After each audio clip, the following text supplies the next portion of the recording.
उससे मिलने से पहले मेरे जीवन में कुछ खोखलापन सा था, एक अजीब सा खालीपन था जिससे आज तक मेरे अलावा किसी ने महसूस नहीं किया था।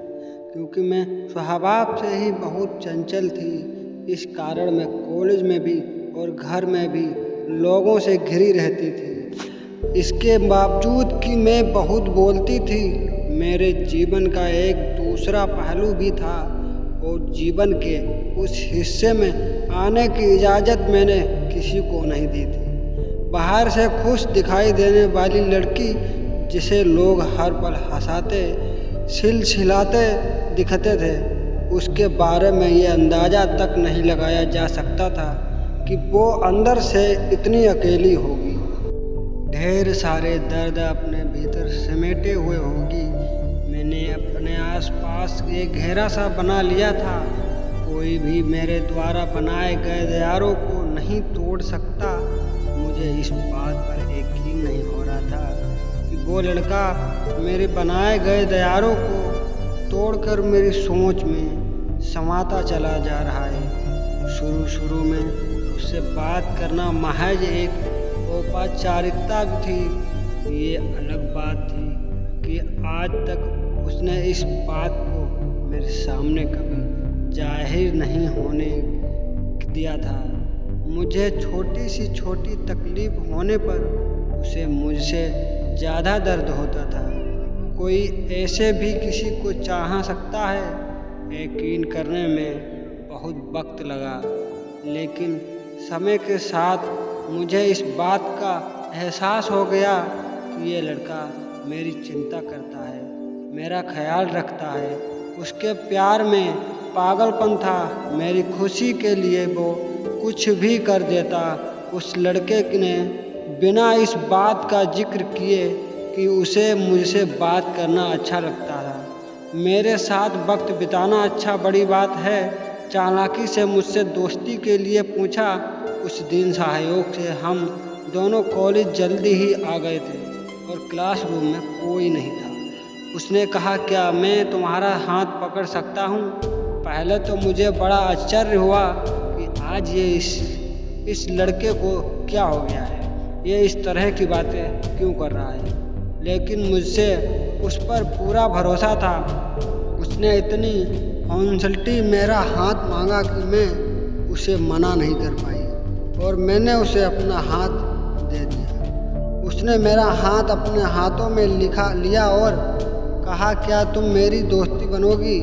तुम मुझसे अच्छी लगती हो और मैं तुमसे एक अच्छा दोस्त देखता हूँ, अच्छा इंसान देखता हूँ और मैं चाहता हूँ कि मैं ज़िंदगी भर तुम्हारा दोस्त बनकर तुम्हारे साथ रहूँ। उसने इतनी ईमानदारी से अपनी बात को मेरे सामने रखा कि मैं ना ही कर पाई और मैंने हाँ कर दिया। उस दिन उसने बस इतना ही कहा और चला गया। मुझसे दोस्ती करने की खुशी में साफ साफ उसके चेहरे पर देख सकती थी। मैंने इस बात को बड़े हल्के में ले लिया। हल्की मुझे ये सोच कर दिन भर बहुत हंसी आ रही थी कि तरह से डरते डरते उसने मेरा हाथ पकड़ा था। मेरे आसपास रहने वाले लोग ये देखकर समझ गए थे कि ज़रूर कोई बात है। अब हम दोनों दोस्त बन गए थे और उसने बड़ी ही चालाकी से मुझसे किसी भी वक्त फ़ोन पर बात करने की इजाज़त मांग ली। अब वो मुझसे फ़ोन पर बातें करने लगा था। अब उससे बात करने मुझे अच्छा लगने लगा था। मेरे अंदर क्या चल रहा था मुझसे समझ नहीं आ रहा था। क्यों मैं उसके फ़ोन का इंतज़ार करने लगी थी। शायद उससे अपनी बातें शेयर करना मुझे अच्छा लगने लगा था। जब भी मैं उदास होती, किसी को पता चले ना चले उसे पता चल जाता था और वह मेरी उदासी को दूर करने का हर संभव प्रयास करता था। एक दिन उसने मुझसे आई लव यू कहा। मुझे वक्त लगा, लेकिन मैंने भी अपने प्यार का इजहार कर दिया। मेरे हर जन्मदिन पर मुझसे ज़्यादा खुश होना, मेरे ऊपर हज़ारों रुपए मना करने के बावजूद खर्च कर देना, वो दीवाना था मेरा। उसने मुझे अपना दीवाना बना लिया था। बाइक पर अक्सर घूमने निकल जाना, कॉलेज बंद करके फिल्म देखने जाना, ये सब हमें अच्छा लगने लगा था। उसकी पूरी दुनिया बन गई थी मैं, मेरी पूजा करता था वो। दिन तेजी से बीतने लगे, हम दोनों दुनिया को भूल चुके थे। प्यार के उस दौर के हम दोनों को भीतर से बदल दिया था। हमने प्यार की ढेरों साव कसमें खाई और ढेरों वादे किए। वक्त ने करवाट लिया। मेरे पिताजी ने 21 साल की कम उम्र में ही मेरी शादी पक्की कर दी। अंदर से मेरा हाल भी बेहाल था, लेकिन अब वह मुझसे ज़्यादा बेहाल था। वह किसी भी हद तक जाने के तैयार था मेरा साथ पाने के लिए, लेकिन मैं जानती थी कि अगर मैं घर से भाग जाती हूँ तो मेरे घर वालों का समाज में जीना मुश्किल हो जाएगा। कड़े मन से मैंने उसको साथ जाने से इनकार कर दिया। वह हर दिन सैकड़ों बार कोशिश करता कि मेरे फैसले को बदल पाए, लेकिन मैं नहीं मानी। मेरी शादी हो गई। अपनी शादी के बहुत महीने के बाद मेरी उससे मुलाकात हुई। उसने अपना हाल बेहाल कर लिया था। उसने कहा कि वो मुझसे मिलने से पहले भी अकेला था और मेरे जाने के बाद फिर अकेला हो गया। उसने कहा कि वो हमारे कसमों और वादों को पूरा करेगा। वो कहता है कि प्यार की लड़ाई तो वो हार गया है, पर प्यार की जंग जरूर जीतेगा। वो कहता है कि तुम भले ही मेरा साथ ना दे सको, मेरा प्यार तो मेरे साथ है ना। मेरे प्यार के सहारे उसने ज़िंदगी में आगे बढ़ने की ठानी है।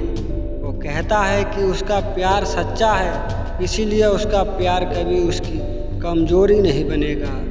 मुझे अपनी गलती का एहसास है, क्योंकि मेरा प्यार मुझसे ज़्यादा दुखी है और मैंने उसकी ज़िंदगी को बर्बाद कर दिया है। मैं उस दीवाने के प्यार को सलाम करती हूँ जिसके पास ना मेरा तन है, ना मेरा समय, ना मेरा जीवन, पर अब भी वो मुझसे प्यार करता है। पर उस दिन उसने मुझसे झूठ बोला था।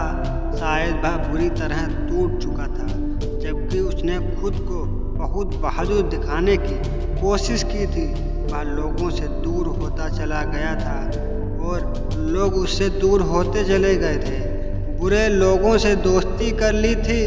उसने वह शराब, सिगरेट और ड्रग्स का आदी हो गया था। वह बुरी तरह डिप्रेशन का शिकार हो गया था और अंत में एक दिन उसने आत्महत्या कर ली। ये था इस कहानी का अंत में। ना तो जीते जी उसके साथ रह पाई, ना उसके अंतिम समय में उसका साथ निभा पाई। अगर आपको ये कहानी अच्छी लगी है तो कमेंट बॉक्स में ज़रूर बताएं और सब्सक्राइब कर लीजिए, ताकि हम आपके लिए ऐसी ही वीडियो लाते रहेंगे। मज़ेदार कहानी सुनने के लिए सब्सक्राइब कर लीजिए।